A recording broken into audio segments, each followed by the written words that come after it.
ఓష్ని కథ సల్లగుండా పానాలు మంచిగా లేనోళ్లను దావకాన్లకు తీసుకుపోవాల్సిన అంబులెన్స్లనే దావకానకు అంటే రిపేరింగ్ కోసం షెడ్ కు తీసుకోవాల్సిన పరిస్థితి వచ్చిందిగా.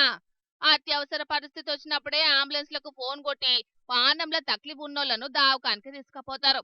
అసొంటిది అదే అంబులెన్స్ నడి తొవ్వల మీద ట్రాఫిక్ లాగిపోతే లోపటున్న పేషెంట్ల పరిస్థితి ఎట్లుంటదో ఒక్కపారి ఆలోచిస్తేనే బుగులు పడుతున్నది. ఎందుకంటే కొన్ని కేసులలో డాక్టర్లు చెప్పే మొదటి ముచ్చట, సారీ అండి, మేం చేయాల్సిన ప్రయత్నాలు అన్ని చేసినాం, కానీ మీరు ఓ 10 నిమిషాలు ముందుగాల తీసుకొస్తే తప్పకుండా బతికించటోళ్ళమని చెప్తుంటారు. అసొంటి పరిస్థితే ఈ అంబులెన్స్లు ఉన్నోళ్ళకి వస్తే ఎంత పరేషాన్ ఉంటది చెప్పుండ్రి. ఈ 108 అంబులెన్స్ పోయేది ఓంగనే వికారాబాద్ జిల్లా తాండూరు ఫ్లైఓవర్ బ్రిడ్జి మీద ఆగిపోయింది. ఇక ఎంత స్టార్ట్ కాకపోయేటాళ్లకు ట్రాఫిక్ బాగా జహమైంది.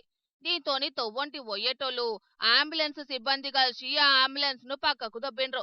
ఆయన ఇట్లా అంబులెన్స్ లో ఆగిపోవడు ఇది మొదటి పారు ఏం కాదు. ఇదివరకు కూడా చాలా మాటల గిట్లనే ఆగిపోయినాయి. అయినా కూడా వీటిని పట్టించుకున్న నాదుడే లేడని కొంతమంది రోగులు బంధువులు కోపానికి వస్తున్నారు. మరిగా ఆరోగ్య శాఖ మంత్రి దామోదర రాజనరసింహ సారు, మీ ఏలువాడిలా అంబులెన్స్ల పరిస్థితి ఎంత అధ్వానంగా ఉన్నదో చూస్తున్నారా?